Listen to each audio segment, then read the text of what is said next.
Hello guys, मेरा नाम है निखिल और आप देख रहे हैं मेरा प्यारा यूट्यूब चैनल। तो हम वापस से कंटिन्यू कर रहे हैं। आज शायद डे 13 होगा। एनीवे जो भी डे हो, बट पढ़ना ही बहुत ज़्यादा इंपॉर्टेंट है। डे डे तो आते जाते रह रहे हैं। और जैसे कि मैंने बोला कि अभी अभी मेरे को कुछ दिन पहले मेरे को बहुत फीवर था और अभी मैं फ़ाइन हूँ इतना। बट कुछ दिनों से मेरे स्टमक में पेन हो रहा है। आई थिंक ये कुछ अलग से कुछ हो सकता है, मेरे को पता नहीं है। और एनीवे इसको शायद से देखेंगे क्या होगा।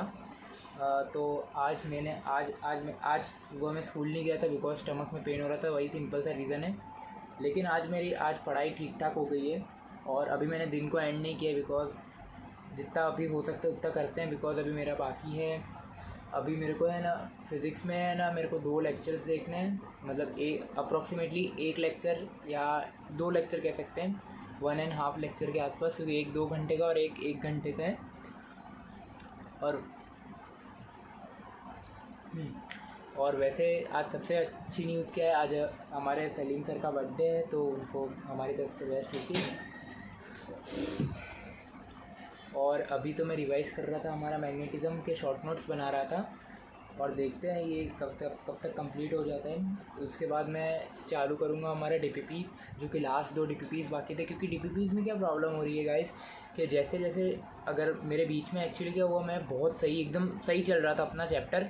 मैंने सोच लिया था कि बैकलॉग्स अगर हैं जितने भी, यानी मोस्ट ऑफ द टाइम मैं 11th में क्या करता था कि मेरा बैकलॉग है ना, अगर मान लो मैंने 50% मेरा आगे का पोर्शन बचा हुआ है जो कि सर करवाएंगे, वो तो उसके ऊपर टेंशन नहीं है। लेकिन जो 50% का जो बैकलॉग है, मैं उसके चक्कर में आगे का भी बिगाड़ देता था और पीछे का भी नहीं कंप्लीट हो पाता था। तो इससे बेस्ट चीज़ मैंने क्या सोचा और मैंने देखा, मतलब मेरे को समझ पड़ा कि रेदर देन मैं पीछे का कंप्लीट करूँ, उससे अच्छे मैं आगे पे फोकस कर लूँगा ना, तो शायद मेरे को पीछे का भी ज़्यादा क्लैरिटी मिलती जाएगी। अगर मैं आगे का ही फोकस कर लूँ तो मेरा पीछे वाला भी मैं कर सकता हूँ, ऐसा हो जाएगा मतलब। तो इसलिए मैंने सोचा था कि मैग्नेटिज़्म, जैसे मेरा अभी मेरे को मैं क्या बताऊँ, कहाँ गया मेरा वो पेज, ये रहा। जैसे मैं बताता हूँ कि बहुत सारे मैंने पता नहीं गलत काम किए हैं। आई मीन जब मैं स्टार्टिंग में अप्रैल में आया था, तो मैंने लगभग डिटर्मिनेंट्स के सारे सब कुछ किया था, शॉर्ट नोट्स और मॉड्यूल तक एट द एंड किया था। और डीपीपीज़ और प्रैक्टिस शीट तो मतलब मैंने कर ही ली थी, बिकॉज प्रैक्टिस शीट में मॉड्यूल्स के क्वेश्चन है तो वो भी टिक कर दो, कोई बात नहीं है। डिब्बी भी जितने भी डिब्बी थे, लगभग कम से कम 60-70 डिब्बी थे, तो वो भी कर देते। फिर मैट्रिक्स से थोड़ा बहुत ऐसे उछलना वो हो गया। उसके शॉर्ट नोट्स बनाए मैंने, कंप्लीट नहीं हुआ है। मॉड्यूल जो है टच ही नहीं किया इसके, या तो शायद एक्सरसाइज 1 जहाँ तक दिमाग में कर लिया है। और डीपीपीज़ भी हाफ छोड़ दिए, मतलब अगर 10 डीपीपी होंगी तो 6 या 7 की निपटाई होंगी। और रिलेशन एंड फंक्शन का तो भाई साहब 11th का तो कंप्लीट कर दिया है मैंने, जो कि सर ने करवाया था। और 12th का मेरा बैकलॉग बन चुका है पूरा भाई। लगभग कितने लेक्चर्स हैं, 7 से 8 लेक्चर होंगे 2-2 घंटे के, देखते कैसे कवर होता है। और बाकी अगर मैं ITF की बात करूँ तो इसके शॉर्ट नोट्स मैंने पूरे बनाए हैं, लेकिन उसमें भी लास्ट में थोड़ा टॉपिक वाला मैंने नई सीरीज़ वाला मैंने नहीं लिखा है, तो मैंने उसको नहीं किया। और इसकी मॉड्यूल में मैंने प्रारंभ 1 की एक्सरसाइज कंप्लीट किया और जेई मेन लेवल वाली बाकी है और एडवांस वाली भी बाकी है। और इसकी डीपीपीज़ की बात करूँ तो एंड के 2 डीपीपीज़ बाकी है, इस वजह से मैंने इसको टिक नहीं किया है। मतलब अगर मैं मोटा देखूँ ना, कि मैंने चैप्टर 1 के अलावा अभी तक 3 महीने में कुछ कंप्लीट ही नहीं किया है पूरा। मतलब पूरा FNF के भाई ये, अब इसके बाद अब मतलब FNF मतलब कि जैसे कि यानी इतना बेयर मिनिमम तो हो ही जाना चाहिए। जैसे मैथ्स में अगर आप पढ़ रहे हो तो आपको शॉर्ट नोट्स कंप्लीट होने चाहिए, मॉड्यूल, डीपीपीज़ और प्रैक्टिस शीट को चलो मैं नहीं गिन रहा हूँ, मॉड्यूल और डिब्बी। मतलब अगर मान लो मैं एक टाइप की प्रैक्टिस हो जानी चाहिए। नोट्स तो चलो नोट्स बनने ही रहने चाहिए, बिकॉज मैंने अभी तक जितना भी किया है मैंने उसके नोट्स प्रॉपर बनाए हैं, उसका तो कोई टेंशन नहीं है। पता ही नहीं कोई नोट्स ना बना तो वो अलग मैटर होगा। बट जैसे कि मैंने बोला मैथ्स में तो चलो ठीक है। और लिमिट्स का तो अभी भाई बहुत भारी वो बैकलॉग हो गया है बिकॉज हेल्थ की वजह से। और देखते हैं अब इसको आज मैं पूरा फिज़िक्स का बैकलॉग कंप्लीट ही कर दूंगा, क्योंकि फ़िज़िक्स में मेरे लास्ट अभी मेरे को जहाँ तक बात कर, मेरा होमवर्क का बैकलॉग है जो कि 50 PYQ सॉल्व करने थे जेई मेन वाले, उसका बैकलॉग है। और अभी 2 लेक्चर है, तो पहले मैं सोच रहा हूँ कि पहले मैं लेक्चर देखूँ कि PYQ करूँ, ये देखते हैं अभी क्या करते हैं। जो अपने को ज़्यादा सही रहेगा वो करेंगे। और जैसे कि मैंने बताया कि मैं अगर इसकी बात करूँ क्लास 12 फिज़िक्स की, उसमें मैंने 3 महीने में क्या किया है। जैसे इलेक्ट्रिक फील्ड एंड चार्जेस जो चैप्टर 1 है, उसमें मैंने शॉर्ट नोट्स पूरे बनाए हैं इनफैक्ट मॉड्यूल भी जो है वो मैंने जेई मेन लेवल तक की सॉल्व कर लिया और एडवांस तक की भी सॉल्व कर ली है, बिकॉज सर ने एडवांस के बहुत सारे PYQs दिए थे सॉल्व। और आई थिंक मेरे को लग रहा है कि मैंने मॉड्यूल भी सॉल्व कर लिया है, ये जितने सर ने क्वेश्चंस दिए थे। क्योंकि जैसे सचिन सर क्या करते हैं, एंड में पूरा मॉड्यूल ही दे देते हैं, लेकिन सलीम सर ऐसा नहीं करते। वो बिकॉज मॉड्यूल में बहुत सारे कॉन्सेप्ट लग रहे रहते, तो वो मिनिमम मतलब कुछ नंबर्स टिक करके देते। तो शायद से मैंने ये टिक करना भूल गया हूँ, बट मैंने कर दिया। और सबसे अच्छी बात यह है कि मैंने सब में चैप्टर 1 मैंने बहुत अच्छी तरह किया है, मतलब मेरे को अभी तक याद है ऐसा है। लेकिन चैप्टर 2 से पता नहीं भाई अपने ने क्या गलती कर दी, कहाँ अपने भटक गए, मुझे आइडिया नहीं। हाँ, एक और चीज़, मैंने इनफैक्ट है ना चैप्टर 1 की HCV भी सॉल्व करके रखी है, जो कि मेरे पास बुक भी नहीं है, बट मैंने PDF डाउनलोड कर करके पता नहीं कैसे सॉल्व कर दिया था, बट किया हुआ है। लेकिन जब मैं चैप्टर 2 पे आया तो उसके ना ही शॉर्ट नोट्स क्लियर से बने हुए हैं, नोट्स प्रॉपर है बट शॉर्ट नोट्स अच्छी तरह नहीं बने हुए हैं। और आई थिंक मैंने मॉड्यूल DPPs भी लगभग लास्ट की 2 या 3 DPPs बाकी होंगी इसकी, मतलब वही अगर बाकी हैं तो नहीं किया है, बात ख़त्म है। प्रैक्टिस शीट मतलब मॉड्यूल तो इनकम्प्लीट है, इसकी KPP भी बाकी है, HCV को टच भी नहीं किया इसने। और करंट इलेक्ट्रिसिटी की बात करूँ तो इसके मेरे को लगभग लास्ट के 2 लेक्चर पेंडिंग है। वो उस दिन एक्चुअली क्या हुआ था, मुझे रीज़न भी नहीं आगे, जाओ भाई जाने दो।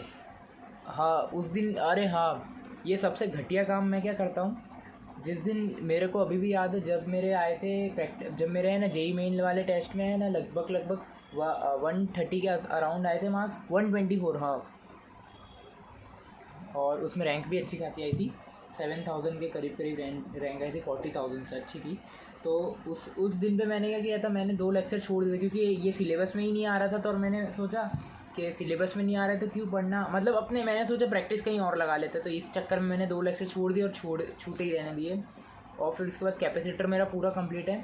इनफैक्ट कैपेसिटर के शॉर्ट नोट्स बाकी हैं, उसके मॉड्यूल भी इनकम्प्लीट है, लेकिन DPP उसमें कंप्लीट है। और प्रैक्टिस शीट यानी मॉड्यूल वही, बहुत सारी चीज़ें बाकी। और मैंने सोचा था कि ये तो मैंने लगभग 1-2 दिन में ही बनाया, लेकिन मैंने सोचा था मैग्नेटिज्म से अपने प्रॉपर रहेंगे, बट शायद ये भगवान को मंजूरी नहीं है, तो इससे अच्छा। लेकिन मैंने आज है ना बहुत हद तक मैंने मैग्नेटिज्म का बहुत सारा काम कंप्लीट कर दिया है, यानी कि मैंने आज DPP समझ लो मैं निपटा ही दूंगा। बिकॉज मैंने सबसे पहली बात तो मेरे को बहुत सारी चीज़ें मैं भूल रहा था, इसलिए मैंने सोचा कि एक बार पूरा शॉर्ट नोट्स के थ्रू ओवरव्यू ले लेते। मतलब शॉर्ट नोट्स तो मैंने बनाए नहीं है, तो शॉर्ट नोट्स भी साथ में बना लूँगा और एक बार ऊपर से देख भी लूँगा भाई क्या क्या है क्या क्या नहीं है। क्योंकि मैंने क्या किया, मैंने देखा कि DPPs में जो सिंपल क्वेश्चंस भी हैं ना यार, वो फार्मूले उसके मैं भूल जा रहा हूँ बार बार। तो मैंने सोचा कि एक बार अपने फार्मूला ही रिवाइज कर लेते हैं, तो इसलिए मैं सारा पहले फार्मूला कर रहा हूँ। और जहाँ मैं केमिस्ट्री की बात करूँ तो केमिस्ट्री में अपना फिज़िकल में चैप्टर 1 और चैप्टर 2 भाई मैंने रिवाइज़ बहुत टाइम से नहीं किया है, तो वो पता नहीं दिमाग में कहाँ पे है, बट मैं बहुत जल्दी इसको रिवाइज़ करूँगा। इनफैक्ट मैंने सोचा है कि आई थिंक मैं पूरा बैकलॉग ये 10 दिन में कंप्लीट करने की कोशिश करूँगा, क्लास 12th का। 11th का तो अभी कुछ हमने सोचा भी नहीं है। और मैंने सबसे अच्छी चीज़ मैंने ये देखी कि 11th के मैंने काफ़ी सारे चैप्टर्स मैंने कंप्लीट ही कर लिए हैं। मतलब मैंने देखा कि इंपॉर्टेंट चैप्टर्स कौन से हैं जिसमें हर साल एक ना एक तो क्वेश्चन आ ही रहे। और वो सबसे बढ़िया बात यह है कि मैंने वो सारे चैप्टर्स अपने वीडियो लेक्चर्स के थ्रू कवर कर लिए, ना ही वन शॉट। ये मतलब बैकलॉग में तो कुछ भी नहीं है, बस सिर्फ बैकलॉग में अगर मैं कहूँगा तो भी तो प्रैक्टिस की बात है। और अगर मैंने थोड़ा भी इनपुट लगाया है मेरे अगर आगे के डेज़ में यानी 11th में, तो आई थिंक कुछ ना कुछ तो बेनिफिट मिलना ही चाहिए। अगर मैं वन शॉट भी देख रहा हूँ तो क्या पता मेरे को ज़्यादा अच्छे समझ पड़े, मे भी ये हो सकता है, पर जाने तो अभी 11th की बात नहीं कर रहे। और आज डेट है आज डेट है 19 जुलाई। और अगस्त में जुलाई के बाद अगस्त आता है, तो ऑब्वियसली बात है अगस्त के फर्स्ट डेट तक मैं मेरे सारे बैकलॉग्स क्लियर करने वाला हूँ। जो भी बैकलॉग होगा वो सारे के सारे क्लियर कर दूंगा। मेरा केमिकल काइनेटिक्स में है ना लगभग 3 से 4 लेक्चर का बैकलॉग है। वही सेम रीज़न था, बिकॉज जब उसका जेई मेन लेवल का टेस्ट था तो मैं टेस्ट में अच्छा स्कोर करने की वजह से मैं लेक्चर्स छोड़ देता था, और जो कि ऐसा किसी को नहीं करना चाहिए। अब मैंने कोई नहीं, ये मैं एज एन एक्सपीरियंस याद करूँगा कि भाई ऐसा नहीं करना चाहिए। एनीवे, अब बहुत कुछ मतलब बहुत सारा ऐसा हो गया कि अपने को अब थोड़ा वो करना पड़ेगा, तो सीरियस होना पड़ेगा गाइस। तो तब तक के लिए bye, thank you for watching this video.